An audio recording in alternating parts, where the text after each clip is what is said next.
చిరిగిపోయిన చొక్కా అయినా కొనుక్కోకపోయినా పర్లేదు, కానీ మంచి పుస్తకం కొనుక్కోమని కందుకూరి వీరేశలింగం ప్రముఖ సంఘ సంస్కర్త చెప్పాడు. పుస్తకానికి ఉన్నటువంటి ప్రాధాన్యత అది. కొంతమంది అయితే అప్పులు చేసి కూడా పుస్తకాలు కొంటారు. పుస్తకం కొనటమే కాదు, చదవటం కూడా అంతే ముఖ్యం. చదవటం కాదు, అందులో ఉన్నటువంటి విజ్ఞానం సరైందా కాదా అని పోల్చి చూసుకోవటం ఇంకా ముఖ్యం. అందుకనే కందుకూరి వీరేశలింగం గారు పుస్తకం చదవమని చెప్పలేదు, మంచి పుస్తకాన్ని కొనుక్కోమన్నాడు.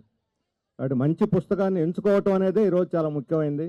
తల్లిదండ్రులైనా టీచర్లైనా పిల్లలకి అటువంటి మంచి పుస్తకాలు ఎంపిక చేసి వాళ్ళకి ఇస్తే వాళ్ళు భావి భారత పౌరులుగా, బాధ్యత కలిగినటువంటి పౌరులుగా, సమాజాన్ని మార్చేటువంటి నవజీవన యుగపు దూతలుగా మారుతారు.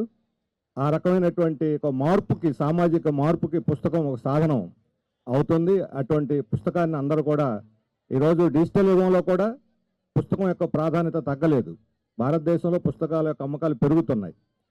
అందువల్ల మన ఈ బుక్ ఎగ్జిబిషన్ ఇది మనకు మంచి అవకాశం.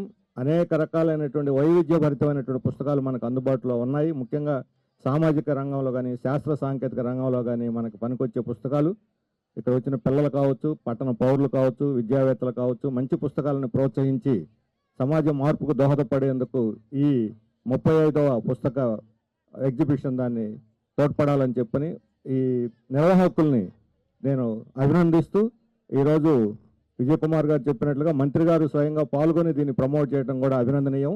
ఆ రకంగా వారికి కూడా నా ధన్యవాదాలు తెలియజేస్తూ, మీ అందరికీ కూడా శుభాకాంక్షలు తెలియజేస్తూ సెలవు తీసుకుంటున్నాను.